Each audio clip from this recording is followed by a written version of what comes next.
And let's just take a moment for prayer.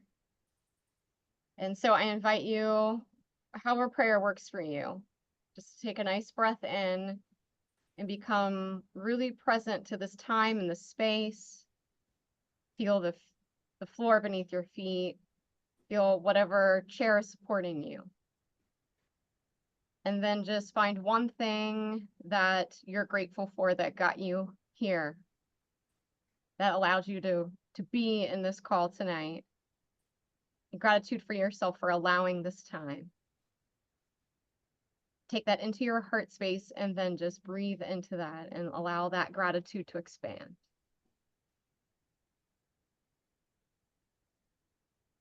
As we open to new ways of seeing, new ways of knowing, and new ways of being, both as we show up in action in the world and as we just show up and be. And we let things be to allow more of our authentic self to come forth. Stay in connection and communication with others, to allow our light to shine. And we give thanks in advance to the learning and growing and the support and sharing in this class together. Thank you, God. Amen. And I'm also going to remind you, I'm going to put you on mute. And we're just going to automatically keep you on mute so that it's easier for people to not have background noise. As we give this time over to our author, Martha Creek, who's so gratefully joining us today, very gracious to give her time to come and share her work with us. We enjoyed the first week so much. And thank you so much, Martha, for your time. Gosh, you're so welcome. It's such an honor, Sandy, for you to ask. And all of you, my God, look at you in here digging into this book. And I couldn't be happier to be here about this, because you are a fulfillment of what this book is about, which is to get empowered teachings to the whole of the world. And I consider us co-inspirators for that. But so whatever you apply to this, whatever you integrate and embody in this, will manifest itself through your words, your actions, your prayers, your speak, and everything is better because of it. So I'm deeply honored, privileged to be here. You're most welcome for it. And a deep bow from me to you, all of you, for the role that you have. So we all have our part. So I'll speak a little bit about the book, how it came to be, what it means to me, but I'm really here to answer your questions and to ask you questions about your questions, because the wisdom is within you. And I'm also want to hear what your insights are from the first few chapters, or whatever you've done so far, what you're taking away from the book, because it'll help me to whatever this life this book has in the future. It'll help me to keep dialing it up, to make it even more coherent, to make it more reachable. So far it's in print. I'm told that it's already made it to 12 countries around the world, and nothing because of anything I did, by just putting it out there, and then letting this guy that put it out, I told him to use any money from the sale of the books to continue to lift it up and market it. So that's what's happening. It also is in a PDF. I've also recorded it in my own voice on YouTube, where I read the entire book. So the book is there for free on YouTube if anybody wants to listen to the book or study it in that way by watching or listening to a video. And then my webmaster pulled off the audio portion of that and put it on Audible. So the book is now in print, being read in full by me on YouTube, and in Audible on Audible, for sale through Amazon, and the book through Amazon.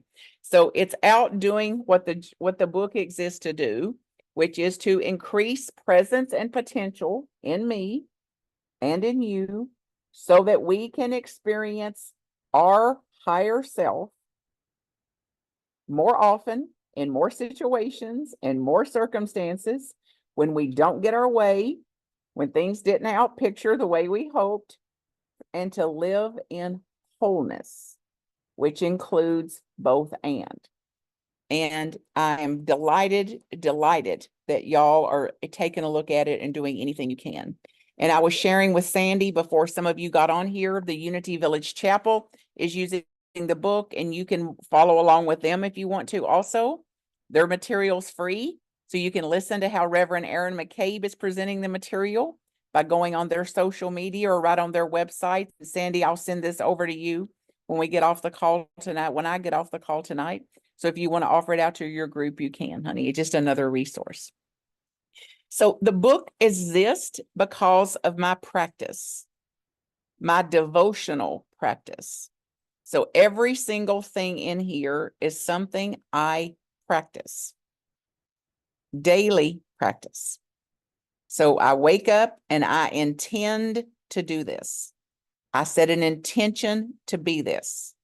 I set an intention to apply this. And then I catch myself during the day when I get my little pop quizzes, when I notice myself about to shut down, or I notice myself like, I had to bite my tongue there. What was that about? Or I bit my tongue and I wish I hadn't have. I wish I'd have went ahead and defined where I stood on this. I wish I hadn't have withheld where I stood. And then I, at the end of the day, look to see how well I did. And I make amends to myself when I wasn't able to do it. I take a contemplative look at in a certain situation where I cut off from somebody or kind of put them out of my heart or something, what was going on that caused me to do that. I look back and see where I got caught up in somebody else's goals for me instead of my goals for my own life. And then I make it right. I make it right for myself through self-apology, through self-compassion, through calling the people back and saying, the truth is I said yes to that request you made of me. And I wasn't clear in my thinking. And I really don't have the bandwidth to take that on right now. So I want to redo that commitment. So I try to make right day by day where I miss the mark, so to speak, and living out the practices in this little book right here. So it's not just theory with me. And every one of these chapters, every one of these practices is laid out in a chapter, 26 of them. And every one of them is a life's work for me. Not a tick box exercise, not a one and done, but a direction to go in. So I just flipped open the page to one of the chapters, and it's allow time for things to process. Chapter 25. So that's not something I can do and say, oh, I've done it.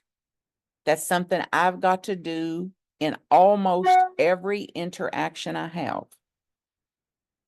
That's what I've got to do when somebody's feelings gets hurt with me. As much as I want to resolve it, as much as I want to amend it, as much as I want to move through it, it may take them days or weeks or months or years for them to ever process through their hurt feelings. And I've got to accept that this is on life's timing, not on mine. So any one of these things here is its own master's course, its own high-level course of what can be done and what will be done in certain situations. So I want to read a few of the chapter titles and see how do they, when you hear the chapter title, I'm just going to say like a short sentence. I want you to see how it feels inside of you as you hear it. Uplifting, kind of heavy, inspiring, doable. Just check in with yourself as I read through these, and we're just going to see how do they sit with you. Just these concepts, these ideas of this. Define yourself to others and Stay connected to them.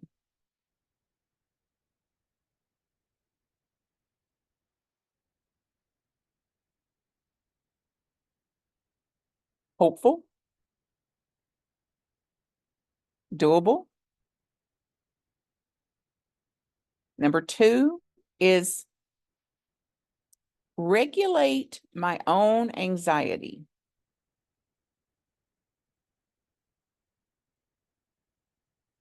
Regulate my own anxiety, not other people's anxiety, not other people's emotions.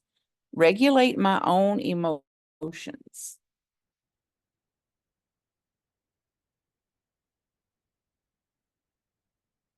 Number 3, keep a clear distinction between facts and feelings.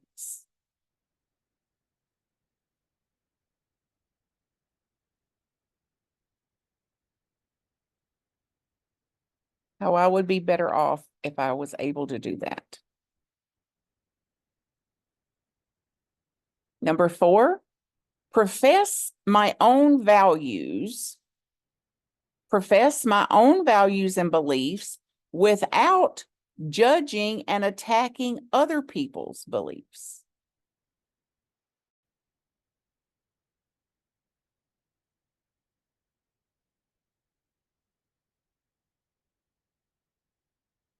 Number 5, do not demand or expect that others are going to think and feel and act like I do. So dropping my demands, dropping my expectations that others are going to do it like I do it. Herein lies our liberation. Number 6, accept differences among people.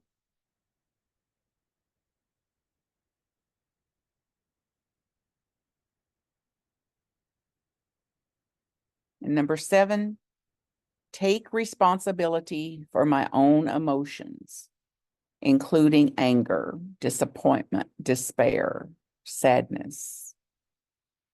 Take responsibility for my own emotions.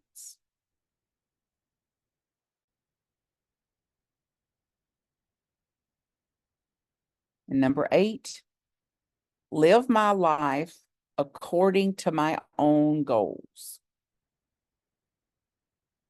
Who have I come here to be? How do I want to be in this interaction? Regardless of how they're being. And 9, refuse to coerce, will, and threaten other people to go along with me. Stop coercing other people through my will, through threats, manipulation, control, to stop it. Sound easy? That's a third of them. That's 9 out of the 27. So let's just pause here and open up the floor. Sandy, if you can give permission people to unmute and raise your hand, just wave like that, or Sandy will unmute you. And let me hear, as you heard these or as you've read these in the book, some of you, how does it hit you? What's your insights from this? Just this little portion that we've done in these few minutes. Anything, Sally? Well, I'm really pretty good about not judging or attacking someone else for their beliefs. And I would say right now, my challenge is the political environment. That's really a challenge for me because I find myself judging people that have an opposing opinion of the future president of the United States right now. I do. Well, thank you for your honesty about that, honey. And everybody here is in that same pool to some degree. we're all on that spectrum there somewhere with that, with how much stamina we have for this and how we're going to navigate these very intense times and these differences of party differences, political view differences, rights of life differences, all sorts of convictions that are in question here. So it's going to be critical, I think, for us to really apply this. The timing on this is a vital and critical timing, I think. And we're going to get every way, as you know, all of you know, every way from tomorrow for us to live this out.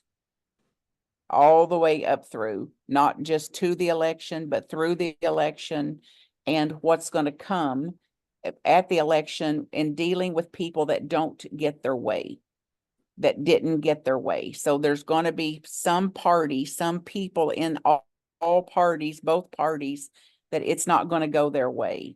So this intensity that we're in now is not going to be over on election day. It's going to be cultivated to election day and could even be exacerbated following the election. So it's important, I believe, for us to be as devotional as ever in our own spiritual practice, our own purification of our mind, the purification of our beliefs, and doing some of this that the book outlines with how I can bear the tensions of people that don't agree with me or don't think the way I do, and not slide off into a regressive animalistic behavior over it, but simply to say we have differencing of opinions. We have different stances on this. I honor where you stand on it. I don't agree with you. I don't stand where you stand on the matter. And I don't get to decide for you how you're going to be with this. I've got to decide where I stand on this and then take responsibility for that where I stand. So I want to encourage you all through this, that you stay mindful about what you think and believe, your own convictions about what you think and believe, and allow others to stand where they stand on it, even when we don't agree with them, simply because there's nothing we can do about where they stand other than to define ourselves about where we stand and then take our action and stay in integrity to ourselves, that we speak, think, vote, whatever we do in accordance to our own convictions. And it's mighty, mighty tempting to engage in conflictual situations, arguments, defense, promotions, coercion, and whatever else. And it will be no little thing to be able to take, to define where we stand, to stand where we stand, and allow other people the same. And there's nothing about it easy. Nothing about it easy, particularly when it's people that's close to us, in our own families, in our own marriages, in our own spiritual communities, in our own neighborhoods, and our own workplaces. There's no place that we're immune from any of this. And thank you for giving voice to it, Sally. So maybe just put your hand over your heart, everybody, if you can. If it feels right or okay with you, just put your hand over your own heart and make a commitment to stand where you stand in your own convictions, and let that be enough. I stand where I stand on this.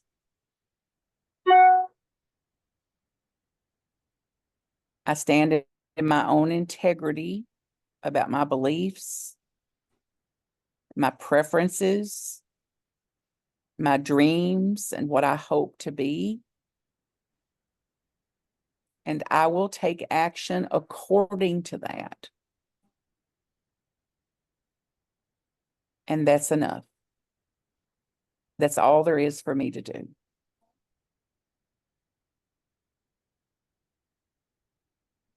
To live by my own goals, for example. And I heard a quote this week that said that our life is our life, the democracy of Martha Creek is the way I live. And that's the one that I've got to tend to. That's the one that I'm accountable for. That's the one I'm responsible for.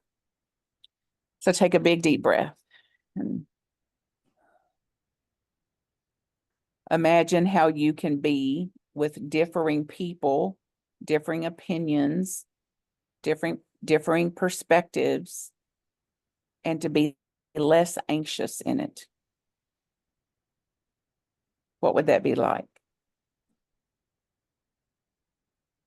To be in the face of differences, different opinions, different belief systems, and to be less anxious about it. What would that be like?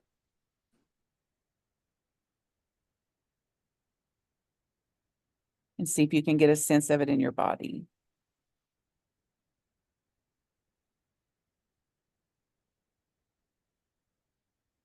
There's differences here, and it's okay. There's differences here, and I'm okay. And I'm going to do what's right for me.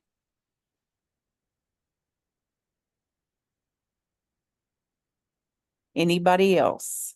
What's your insights from what you heard, from what I've read, from what you've read, from what you got from last week's class? Anything about the material, the book, anything you want to bring forward here?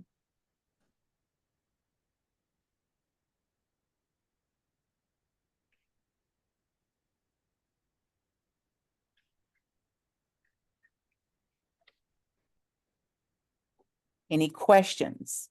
Anything that you want to give voice to? Like, Martha, I love you to say more about this, or this made no sense to me even, Martha. Like, what do you mean about this?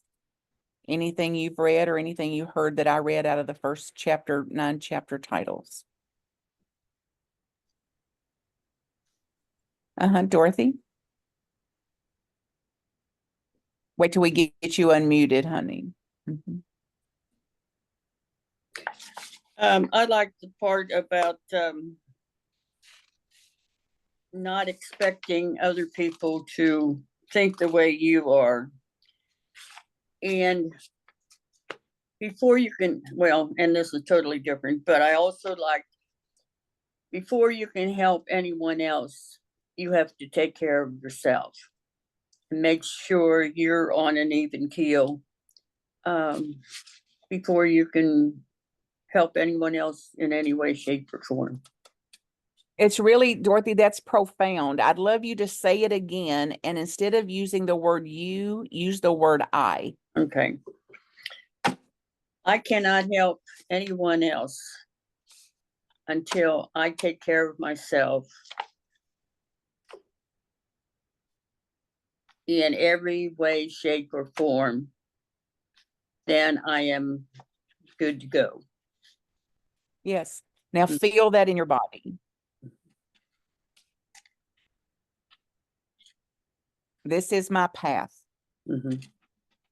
I will not be any earthly good until and only to the degree that I take care of myself.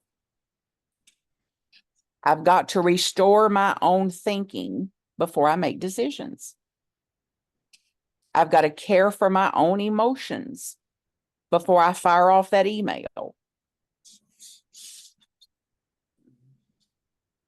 I've got to take a pause and accept that people won't do things the way I do them, and allow for that.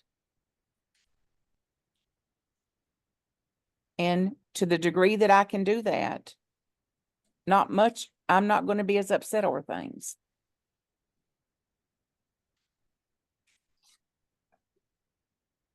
I think Keep going, Dorothy. Yeah. I think the serenity prayer is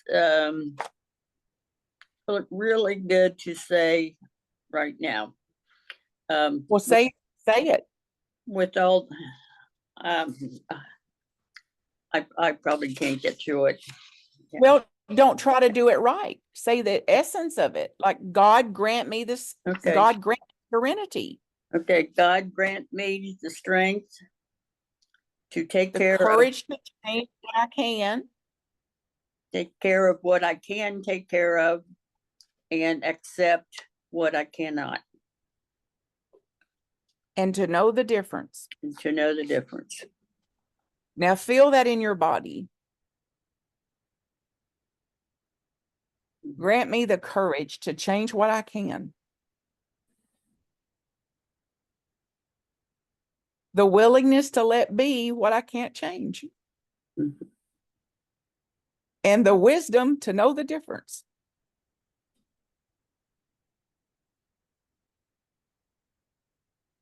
That's all there ever is.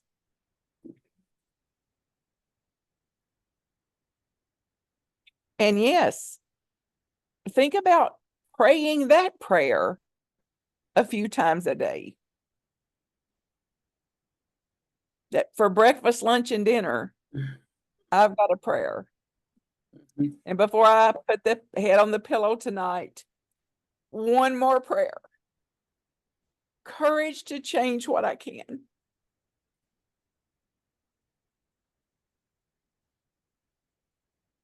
Surrender to what I cannot. Mhm. Wisdom to know the difference. It's beautiful, honey. Yeah. So when all else fails, serenity prayer. You know, or we can just shout out with some of the other teachers. The only prayer we ever really need to say is thank you. Thank you, I bit my tongue. Thank you, I didn't blurt out what I thought about her. Thank you. Thank you. God spare me from kicking her in the shin. I was just a thought away from it. So whatever will work in the way of our prayers. Thank you, Dorothy. It was beautiful, honey. Others, what are some of your takeaways? Go.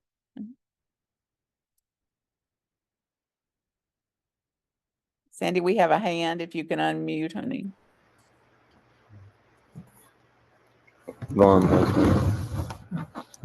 Can you hear me, Martha? Yes. I'm Ron Wills. Looking at this clear distinction between fact and feeling. That's a real challenge for me.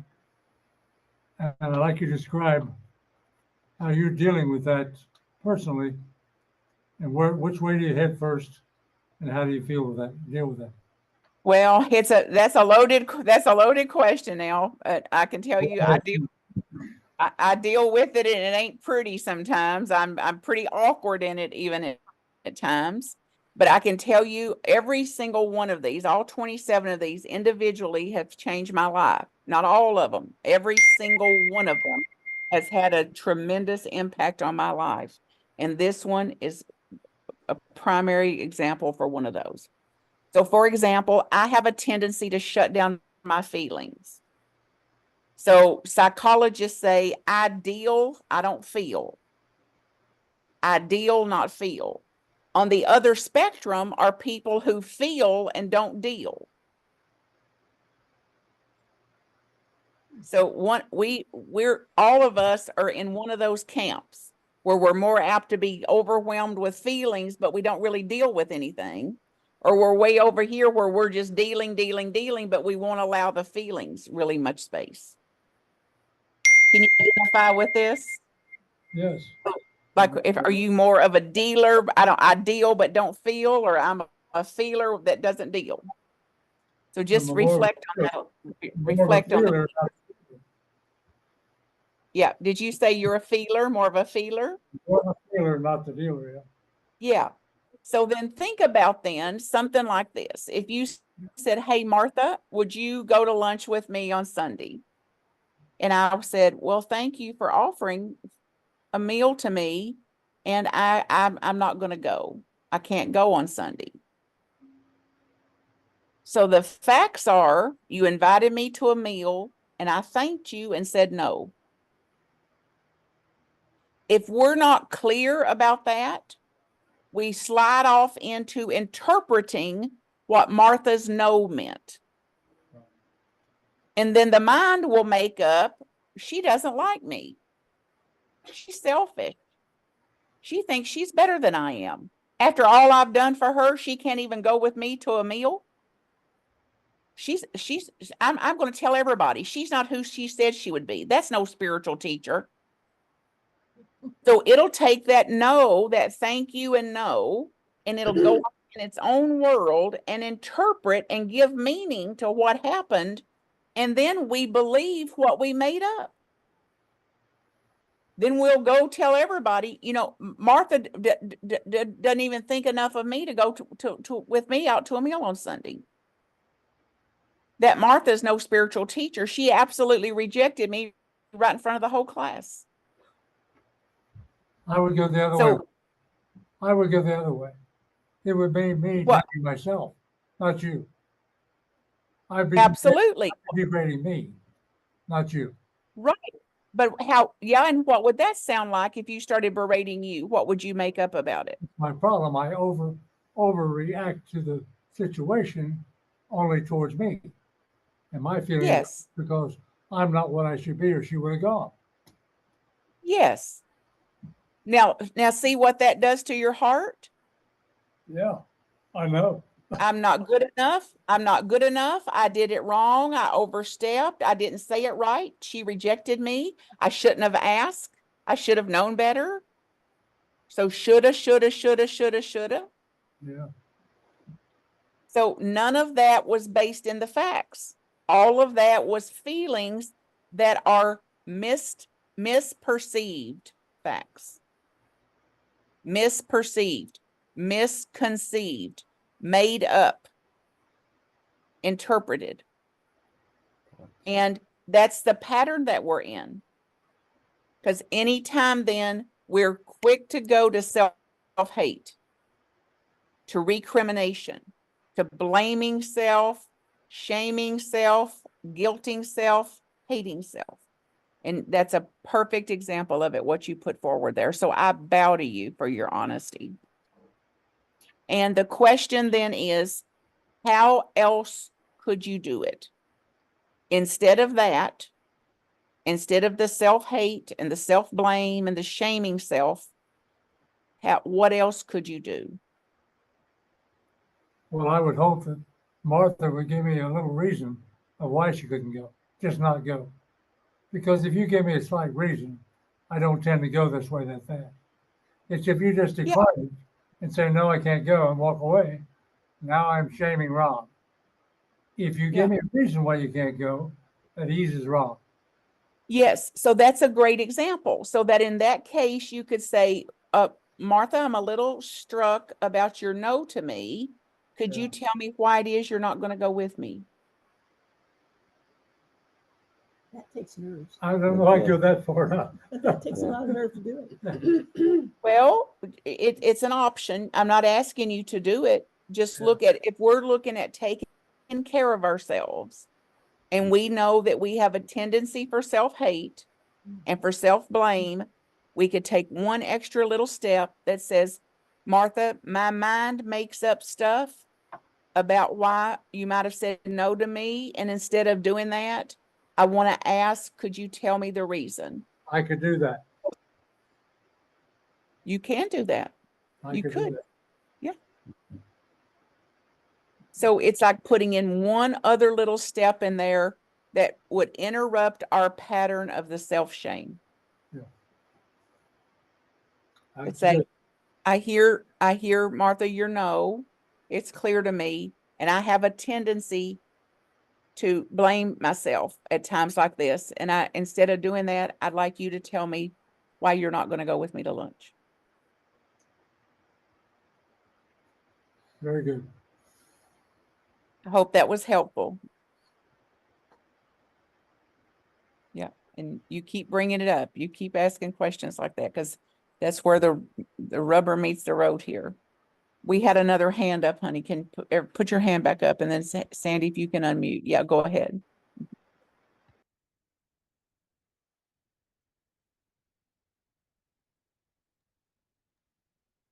Jean- yeah, you got it. Okay. There you Yeah, I go. There got you it. go. So just my response when you were reading all the titles to those chapters is I got this visualization of moments floating down. Okay. And we have multiple moments all the time. And I was thinking, well, one, I was kind of overwhelmed of how many moments there are. And then I was trying to think about, well, there's a whole lot of times I don't use those moments to do this, but every now and then I'll use one, you know. And I suppose I was overwhelmed during part of it, but then I kind of settled in a little bit, if you will. And it's like, even if you did one or two a day, what else can you do? Right. Yeah, Just one a day. One a day. yeah, In the times I'm feeling overwhelmed, I can use one of the other ones, which is to allow time for this to process, yes, to accept my own limitation here, that I am in a sense of overwhelm. And I'm not Yeah. going to take any action until I restore myself. I need to take some time and pause and restore myself before I make any decision about this or before I respond to this, mhm, which is admitting my own overwhelm. And that's a part of my humanity. That's a part of my limited human capabilities. I can't help that I get overwhelmed at times. yeah, so Instead of I was overwhelmed and that's a real problem. It's like, no, well, I was overwhelmed and that's a part of my humanness. it's time for a breath. Yes. Yeah, Yes. yeah, Especially in times like that. mm, It looks good on you. And even that little exhale that came right there at the end, that's our body's natural response to that. Like I could have a little more exhale. Like it's coming and it's coming quick. And it's like, I can't do what I can't do. So I'm going to have to take this one at a time here. yes. But I can do what I can do. Yes. Now feel Yes. that. Yes, yeah, yeah. That's the truth. That's the truth. Yeah. Yes. What you can do, you can do. That's What right. I can do. What I can do, I can do. Yes. Yeah. Yeah. And then the world may come and say, you shouldn't have been overwhelmed. What got you so overwhelmed? It's like, just think clearly. Like, I mean, get yourself together, and it's like, I can't do what I can't do. Mhm. So I was overwhelmed. I disclosed to you that I was overwhelmed. Then I paused and slowed myself down and got myself back on track. Mhm. And I can see it didn't suit you. I can see I'm not at your speed. Right. I'm in my own pace. I can't go at your pace. I can't process the way you process. Mhm. And I can see that that's upsetting to you. Not, and I'm in a role play now, honey, not with you, but Right. if I was talking with somebody else, like I can see that was upsetting to you, that I couldn't track what you was presenting. And I want to track it and I simply wasn't able to. And see, there's no shame in that. There's no No, blame in that. There's no recrimination in that. It's like no. just that's the facts of the matter, Yeah. which is the topic of that chapter. Yes. Keeping clear distinction between the facts and the feelings. Mhm. Our minds are so fast to go and make up stories. My mind is so fast that it makes up stories. Yes. And that's Yes. what this is really about, which is interrupting that, Uh-huh. putting some kind of circuit breaker in there to say, I know that's the tendency of the mind. That's the tendency of my mind. And I'm building practices. This book is full of practices to interrupt that patterning. Okay. Yeah. to say it's still going to come the way it comes, and I'm going to be in a different relationship with it. I can't control how it comes, No. but I can control at times how I relate to it. That's You can what be I can kind. do. I can be kind to it. Yes, say it again. Yeah. Yes. I can be kind to my mind. Yes, Yeah. kinder Yes. to my mind, and Yes. kinder to the patterning that it has. And Mhm. it's innocent too. Mhm. Yeah. Beautiful. Thank you. Oh, thank you. Others, this is Rich.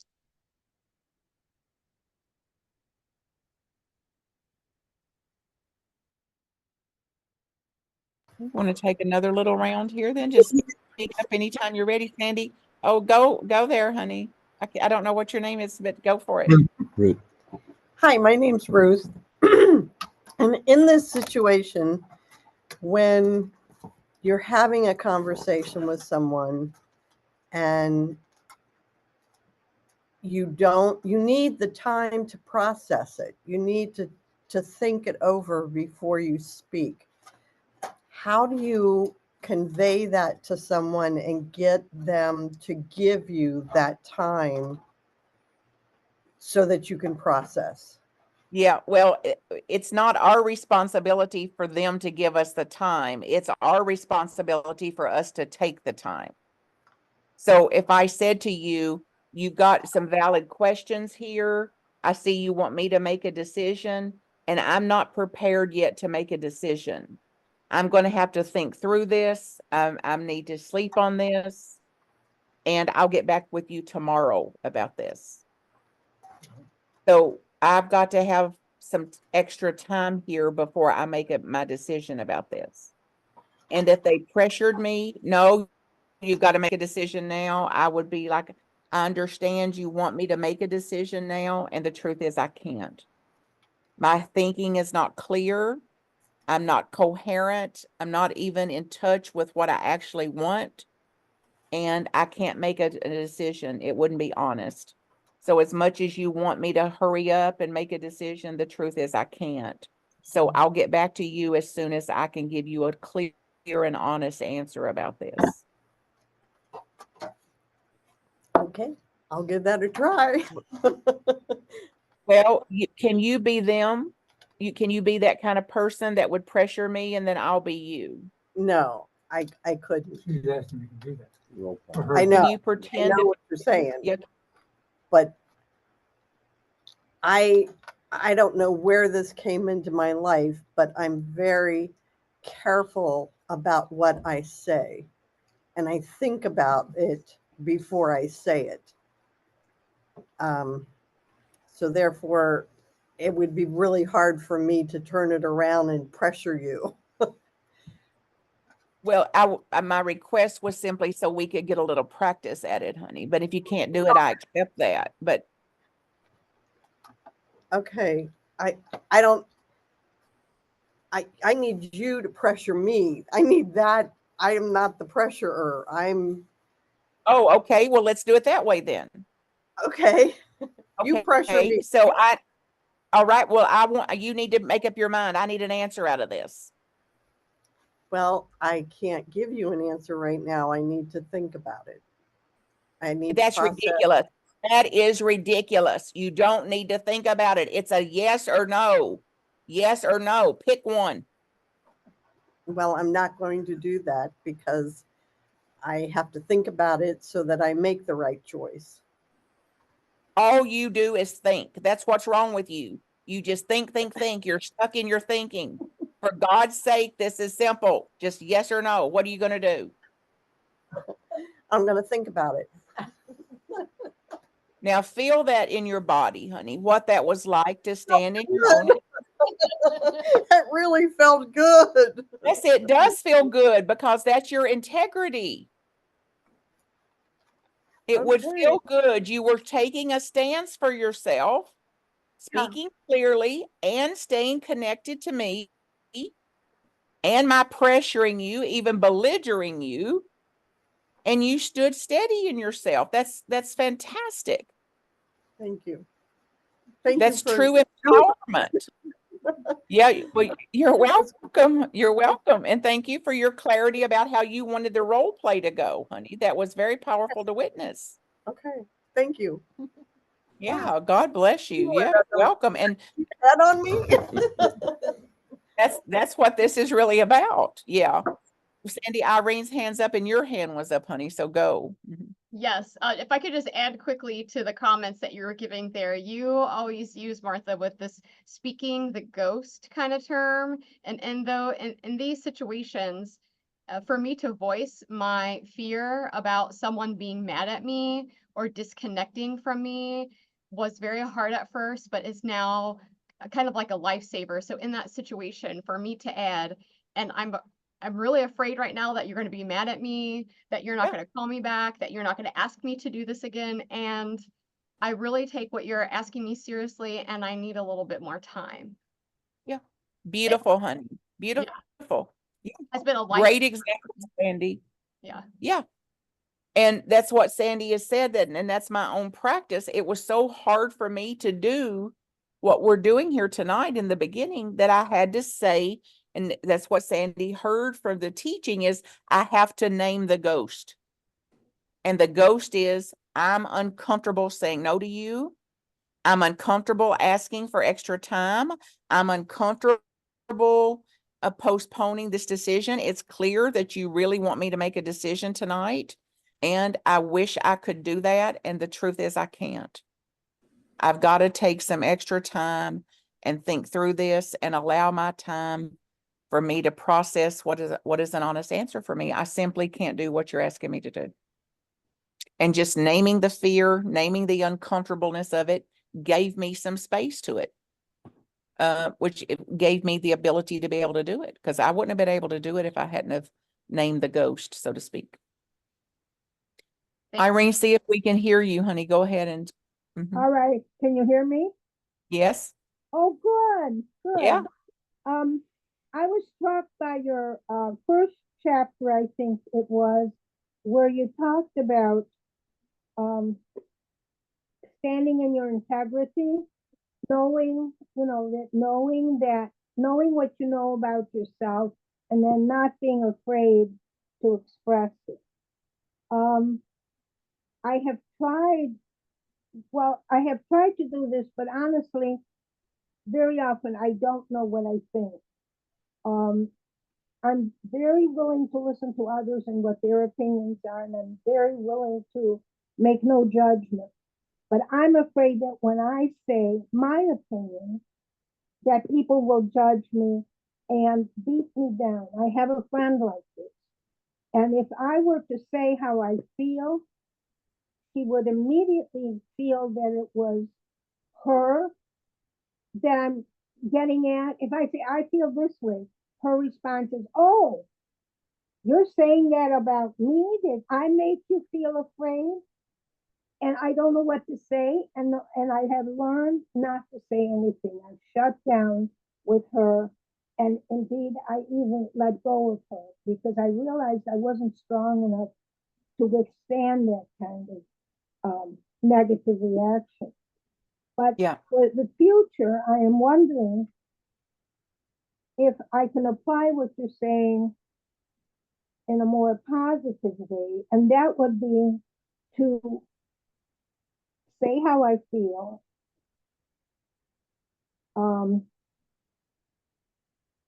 be willing to, and I am willing, be willing to listen or understand her, be in the same, in the same space with her. And I think I can do that. What I I can't, think you can too. Yeah, I think you can too. And just like in this other example we did, like something similar could be, I'm feeling afraid right now. And I was hesitant to say it because I want to be clear that it was nothing you did. You Mhm. didn't cause me to be afraid. You're not responsible for my emotions. You're not responsible for the fear that I'm having. I'm fully responsible for it just simply because of how much I value our friendship. I want the freedom to be able to say that. I want the freedom to be able to let you know that at times I have fear about things, and I certainly don't want you to feel like you're the cause of it. Mhm. And therefore you're also not you're not responsible for it. I'm Mhm. simply in my humanness, and there'll be times that I have hurt feelings and fear and things like that. And I often don't share it with you because I don't want you blaming yourself for it. And All only right. you'll know if he or she will be able to hear that or not. You know, some people would be able to say, oh my God, I'm so glad you said that. I would have taken responsibility. Others will say, I know I caused it. I shouldn't have said it. I don't know why. There's something wrong with me. And they'll launch right off into their patterned responses. So there's no formula for this. We But don't know what'll work. I did get something out of what you were giving as an example. You don't just see where they are, but you foresee as to how they will receive it. And then you um, Yeah. kind of field your Yeah. Yeah. your verbal response, keeping in mind of how her mind or feelings are going. So that's Absolutely. very helpful. Thank you. Yes. So Yes. glad my microphone works. Just like that. Me too. Me too. And that this applies to almost any situation we're in, you know, and there's just some times where there's certain people, Brene Brown says it as certain people haven't earned the right yet to know what I feel. Mhm. That I can't trust my feelings with everybody. And I've got to be the one that discerns whether I can trust my feelings with this person or not. And they'll reflect back to me their capacity for that. If they're able to witness my feelings, if they're willing to stand with me where I am, or if I know predictably they're going to slide off in there and start self-hating and blaming, I'm going to do my best to say, I want to let you know that I have a hurt feeling over this, and I want to make clear that I'm not blaming you for it. I simply had a response to this that was shocked me, and I want to just a little bit of time to tend to myself for me to get myself back on some track before we proceed here. That's So, very useful advice. Thank you. I just yeah. want to say one more thing. I go to a counselor, and she's in the habit when I'm stating something that I've said before and is not good thinking, not clear thinking. She'll say to me, okay. And she said that to her friends too. So she's not arguing. She's not even putting out her point. She's saying, okay, that's all right. You know, you can think that way. I'm okay with how you're thinking. So what you were talking about reminds me of that. But this has been very helpful. I really thank you. Yeah, you're welcome. I'm so glad you're here. Yeah. Anybody else? Sandy, anything specific you wanted to address tonight, honey, or? No, I was just looking for what you were interested in talking to us about. This has been great. Everything's been great. Okay. Well, you want to take a few more minutes, honey, and look at the last chapters? Okay. So let me put these out as ideas like I did with the first segment and then see, wait a minute, what does that mean? Or can you give me an example, Martha, or anything to see if anything strikes you? We talked about chapter 10. We kind of did a little bit of that here where we had a beautiful demonstration of somebody refusing to be coerced. So that's chapter 10. So chapter 9 is I'm gonna stop coercing people, controlling them, manipulating people when I can. And I'm also going to interrupt and not let other people coerce me. I'm not going to be as what's the word? Like, I'm not going to be as prone to their sabotage. I'm not going to be as vulnerable to their threats. I'm going to stand where I stand. Number 11 is to keep relationships open. So this means less gossiping. It means talking with people instead of talking about people. So if Linda came to me and said, I want to tell you something about Reverend Kathy. Do you want to know what she did? Depending on the role that I'm in, if I was in a consultant's role and they're in the ministry, I would take a different approach. But for the context of tonight and what we're studying in the book, I would say, well, Linda, just so you know, I can't talk about Reverend Kathy. I can't talk about her unless she's here. So whatever's going on between you and Kathy, Reverend Kathy, is between y'all. So I can listen to how it's affecting you. I can listen to how I might support you and whatever's going on between y'all, but I can't rake Reverend Kathy over the coals, because I'm committed to keeping my relationships open. And like, I don't want people talking about me when I'm not there to weigh in, or when I'm not there to give my perspective. So I can't do that I can't do that to other people either.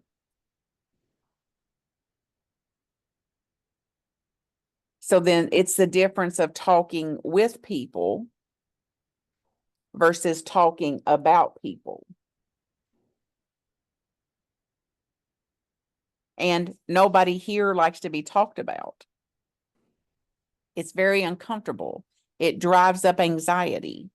So that one chapter, it's no little thing to say, if I have an issue with somebody, I'm either going to take it to my therapist, as Irene says, and work it out there in therapy, or I'm going to take it to the person, directly to the person, and not go try to get a group of people to side up with me and to collude with me to make an enemy out of somebody, which erodes relationships. And not only does it erode relationships, it hurts my own heart. It's against my very nature to rake somebody over the coals, to judge them, to blame them. And you all know this already. We're just so patterned in it. We've done so much of it. We've gotten kind of walled off about how much it actually hurts us, I think, at times, to talk about other people.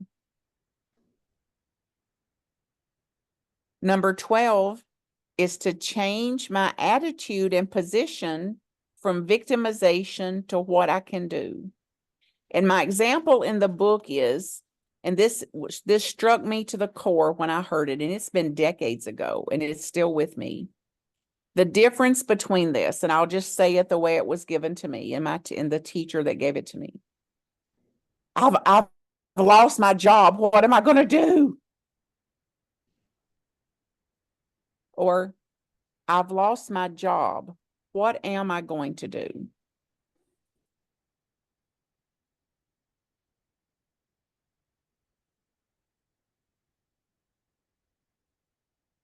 So there's a place for our victim response to be given some space.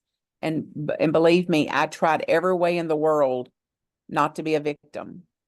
And I know now that victim archetype, that victim aspect of myself, has got to be tended to. It's not to be ignored. So it's like, let the victim be victim at times. And then as I care for that victimized part of me, I'm more likely to be empowered. And for that victimized part of me not to be stuck in the victimization, it's not as likely to be stuck in the victimization after it's been heard, listened to, cared for, and soothed some. Then it can more likely move into, what can I do in this situation? What would be sane, sensible action here? What can I do? Number 13 is to take space and time, which has been demonstrated here tonight, the value of that, so that I can get a broader perspective. So I can clarify my own thinking and get a broader perspective about how I'm seeing something. There was a time I was on a trip recently, and the people on the trip with me had different goals than I did. So they set their day according to their own goals. And I'm such a people pleaser, and these people are dear to me. If I'm not careful, I'll go along just to please them and to not ruffle feathers and to be the go along to get along type, instead of saying, the truth is, I'm not interested in that at all. So you want to go to a wine tasting? I don't even drink wine. I'm not going to go to a wine tasting. Versus just going along because I don't want to be the out person. And I don't want to upset their good fun. Like, oh my God, Martha won't go with us to a wine tasting. It's like, I'm not going to go to a wine tasting, and you're welcome to go to the wine tasting. Well, we don't want to go without you. I'm like, that makes no sense. Go on without me. It's an hour. I'll be right here when you get done. And if you drink 3 or 4 glasses of wine, you won't care that I'm not there. So it's like, does that sound even easy? See, that's no little thing. That's no little thing that I was able to say where I stood on that, and that I wasn't going to go. And it could be anything. It could be they want to go to some restaurant that I didn't want to go to, or whatever. Or it could be somebody asked me today to lie about a car repair. They said, if you tell the warranty company what happened, they likely won't cover the claim. So don't tell them. And I said, well, I'm not going to tell them unless they ask me. But if they ask me, I'm not going to lie about the repair, because I'm who lives with me. And if I don't want to be lied to, then I can't put more lying out. Because whatever I'm putting out, I have put out. I have just put it out into the field. So if I want less lying in the world, I've got to do less lying. So if I want less lying in the world, less liars in the world, I've got to do less lying. Number 14, contain my own reactivity when others are reacting. Does that sound easy? It's like, oh my God. See, that's what I mean by just one of these will change your life. Just one of these practices will change your life. Take a stand and be less anxious about where they stand. So they got anxious because I wouldn't go along with them to the wine tasting. And it's like, I accept their anxiety. I know why they want me to come. I'm a lot of fun. I'm good to have around. I understand why they want me to go, and I ain't going to go. Number 16, do not confuse closeness with sameness. Now, most of us know this from our own families. The people that are the closest to us, we're not very much alike. Ain't it strange, really? Has anybody here thought, how did I end up in this family? It's like, Lord have mercy. How did I end up in this family? It's like I was dropped in on another planet. So not to mistake closeness for sameness. So we're close. We have heartstrings. We have familial bonds. We have relational bonds. We have emotional bonds. And we're not the same. Where they begin and end, is different than where I begin and end. Their preferences are theirs. They're not mine. Just because we're in the same family, or even in the churches, they'll say we're like-minded. I'm like, you're not like-minded. You're like-minded at times. At times you're the opposite of like-minded, especially during an election year. You're not like-minded. Okay, number 17. Avoid thinking in terms of good or bad. What is good to you is not good to them. What is bad to you is not bad to them. So it's good and bad, not good or bad. This one thing changed my whole life. It's the good and bad, not good or bad. It's respect and disrespect. It's kindness and unkindness. It's agree and disagree. Both and. Not good or bad, both and. And number 18, and it's interesting, these are the chapters I'll be preparing for now when I get to that Unity Village Chapel. These are my assigned chapters. Looking at how I contributed to the problem. Now, like this beautiful example, was it Ray? Is that your name, Ray? Was it Ray or Roy? Gave us earlier. Like to look at how I contributed. However, not look at how I contributed and shame myself. So no shame, no blame, no guilt. And I contributed to this. So in my little funny example about the wine tasting, how did I contribute to this? I contributed to it because I've gone along with them for 20 some years when I didn't want to go along with them. That's how I've contributed to it. I have taught them that I would go along whether I wanted to or not. I have taught them that I'm more apt to people please than I am to say no thank you. So I'm a contributor to this. How have I contributed to this? I contributed to a situation I was in with my nephew because I was holding these resentments about him, some of the things he was doing, and I didn't give any voice to it. And you know what I'm talking about, where I don't speak it, but I'm conveying that energy. So I'm conveying a judgmental energy to him, although I'm not saying anything. So this is what Crucial Conversations calls this. Silence is violent. Silence is violence.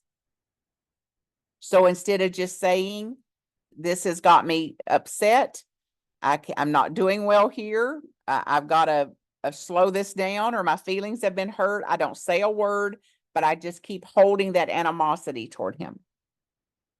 And that animosity was what he was feeling. And you know what I mean? When you know there's something between us. There's something, the air is not clear.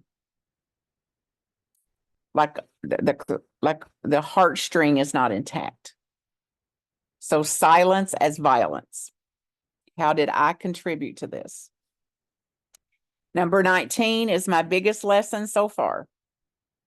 And it is to accept that suffering, tension, pain are part of the human experience. Suffering, pain, loss, grief, upsets are part of our human learning processes. And I want no suffering, and I don't want y'all to have no suffering. And guess what? I suffer, and so are you. So will you. Nobody's immune from suffering. Number 20, cultivate your own imagination. And that speaks to what I referred to earlier as what's possible here. What could I do in this situation? And what I'll say about that, I don't say often, but I got this from science and from an article I read and then wrote about in my newsletter a few times about worry. And worry has value. So worry takes a big rap. It takes a bad rap, like, oh, don't worry, don't worry, don't worry, be happy. But worry is what gets the part of our brain going where we can strategize. Worry prompts us to solutions. Worry prompts us to take action. So worry's not an enemy. Worry's not bad. Worry is helpful at times. And worry can cause us to cultivate our own imagination to say, wait a minute, what could I do in this situation here? Number 21 is hang in there. And I say it, you probably heard it when I was up there with y'all. Hang in there like a hair in a biscuit. Hang in there, persevere. Just dust yourself off, have a good meal, get some sleep, take a bath, take a walk, say the serenity prayer, dust yourself off, and carry on. Do what you can. Hang in there. And this is what extraordinary leaders do. You are an extraordinary leader to hang in there, which is my favorite part about humanness, our resilience, our grit. Even though we get down and have bummers and disappointments and tragedy even, and we pull ourselves up somehow, dust ourselves off, and get back in there and do what we can. Number 22 is be willing to learn. Be willing to learn. Like I don't know nothing about anything. So stay open. Stay open to new insights. Stay open. Doesn't mean I'm going to change my mind, but I'm going to be willing to change my mind. If I got a certain piece of information about something, or I learned something I didn't know, a wise person would change their mind. I may or may not change it, but I'm going to be willing to listen, and I'm going to be willing to be informed, and I'm going to be willing to learn. And 23, have a clear vision. Like, here's where I think I'm going to go. Here's how I think I'm going to get there. Here's my action toward doing that. And to be determined if that actually is how it goes or not. But for now, that's the clearest vision I can see about how to get from point A to point B. Number 24, develop a broader repertoire of response. Instead of our knee-jerk, instinctual, habitual, and often animalistic responses. How to broaden my own response to something, which may include, I'm going to pause here and not respond to this until my thinking gets clear. And number 25, allow time for things to process. And that's not easy for me. It's like, let's talk about it, pray about it, wail about it, be mad about it, and then let's reconcile. And it's not on my timing often, which couldn't be quick enough. And the last one in this part is accept solitude. Accept that sometimes I'll have to stand alone in certain matters, which is not the same as loneliness. It just means I may be the only one here that thinks the way I think. I may be the only one in my family with a certain view. I accept that. All right. What's your insights or questions? Clarification, anything? The floor is open. Sally? You make it sound so easy. I think I'll say, what would Martha do?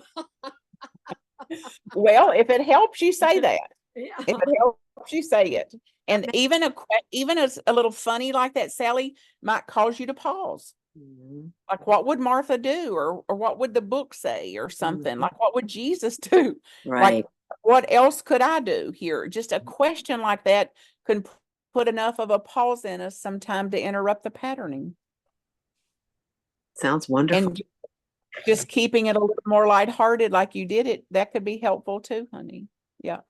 And I don't intend it to sound easy. I mean, I'm as clear to say it's hard. It's hard work. And I hear it every day. There's not a day passes, hardly a day passes that somebody that's working with me doesn't say, this is hard work, Martha.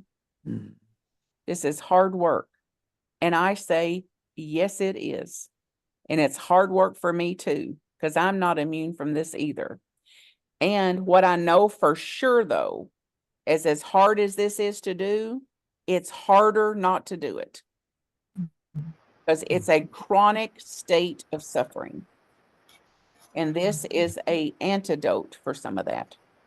To practice our way out of this and to practice our way into a different patterning and into a different mindset than we have had innocently handed off to us. Go ahead, honey, with your question. I was just gonna say, it all seems so simple laid out like this. But one of my favorite sayings is, just because it's simple doesn't mean it's easy. Exactly. It is simple and it's not easy. I have to write it simply and speak it simply because that's the only way I have any hope of integrating it. It's got to be this kind of no fluff for me. Yeah. And of course, that's how it's then put out in the book. Yeah. I can't see myself. You, Can you hear Ron me? has a question in Todd's room. There's like a room of people down there. Yeah, Ron, go ahead. Yes. Had something happened yesterday that might be interesting to all. My son and daughter all were riding with us, and my phone rang in my car. And he's a fanatic about that, but it was a doctor call and something I really didn't take. So I was on a side road and I drove real slow and talked the phone. When it was over, he didn't interrupt me, and when I hung up, he said, "Dad, I need to talk to you about this because this," and he explained to me the difference in why the statistics on different judges when you were when no hands free, all this. Anyway, it went on. He was very polite, but in the past, I would have given him reasons why it was okay. Yeah. But I thought about what I read here in one of these, I think 24. And so my response was, I hear what you're saying. I do have a rebuttal for it, but it's not worth stating because I honor what you're saying. Yeah. And I hear you, and I will try my very best to not do that anymore. The old me would have said, here's the reason I did it. All about the doctor, all about everything. Yeah. But all that made no difference when I knew I should not be doing that with him in the car. Absolutely. And that's a beautiful, beautiful example of that. Thank you for that, because it's like our defense is the war. Yeah. Our excusing, explaining, defending is where the war is. Versus just saying, I understand exactly what you're saying. I honor that you spoke up about it. And I'm going to really keep that in mind when you're in the car with me going forward. Thank you. Exactly what happened. That's a great, great living example of it. I mean, And- that's worth coming to the class tonight to hear this, I tell you. As he was talking, Martha, the 3 P's came to my mind. It really did. I paused as he was talking, and I pondered what he was saying.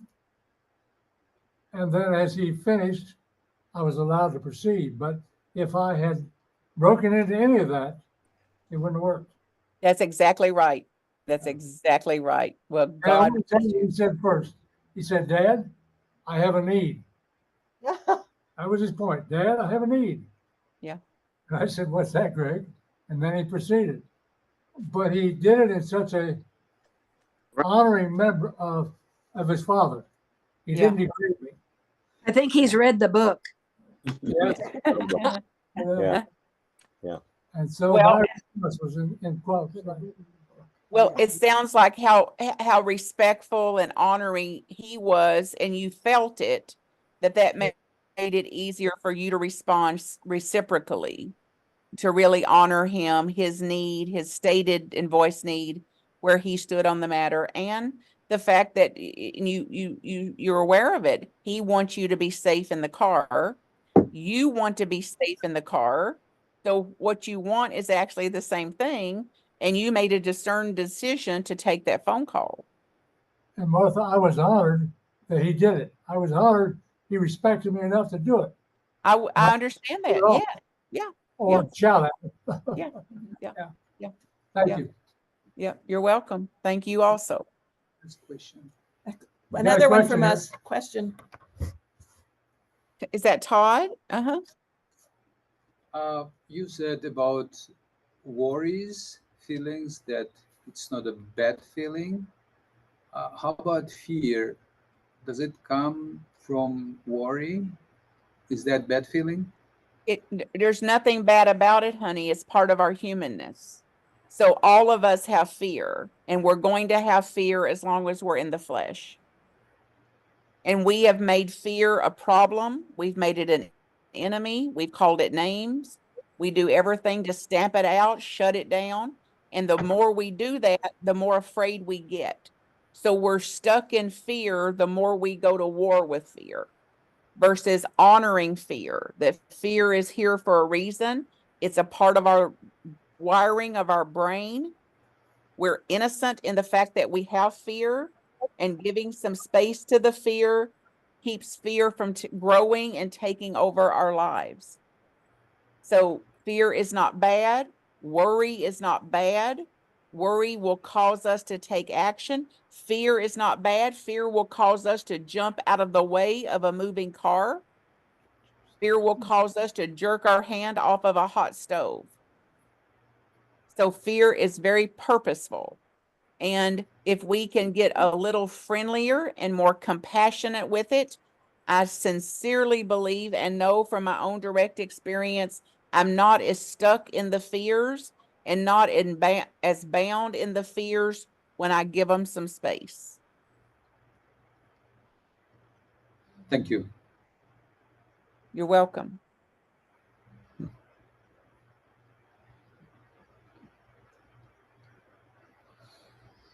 Anybody else?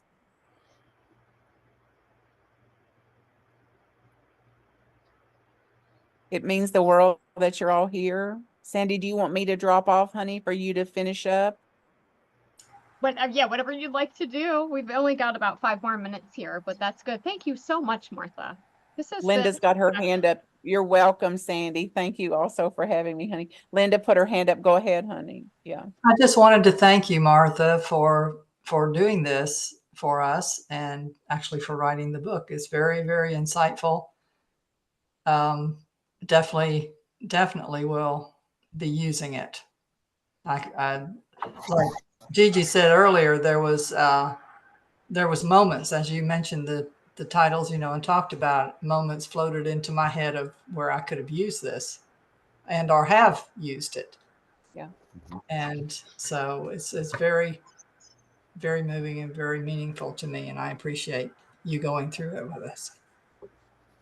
You're welcome any way I can. And if y'all are in any other groups and want me to come into those groups, and you let me know and plan in advance like Sandy did, I'll be right there. So if y'all got other areas where you can put this book on out in the world like that, you're welcome to do it. And any way that I can lift it up, I will. And I'm starting a deep dive into an immersive process here in October. So if you want information about that, send me an email, marthacreek@gmail.com. And Sandy has been in the program, and Reverend Kathy before. So you can also ask them about the program, what we do there together. It's not open to the public. It's only open for people that take seriously a book like this and that's willing to, to apply it like Ron did, so y'all are doing here. And if you want information about it, just get me word to marthacreek@gmail.com. And I'd be happy to speak to any of those experiences if you have questions about it. And the enrollment ends on the 30th of September, and then the groups start up in October, and they go for 8 months. It's an 8-month process. Yeah. It's on this book. It's not on this book. Okay. You'll see the practices of this book applied, though. I'll tell you that. Okay. As we go into the group, yeah. But if you email me, I'll send you like a whole fleshed out kind of explanation about what the groups are about. Yeah. All right, I'll jump off so y'all talk about me. Okay. Thank you, Martha. Thank you so much. I love you, love you, love you, love you, love you, love you.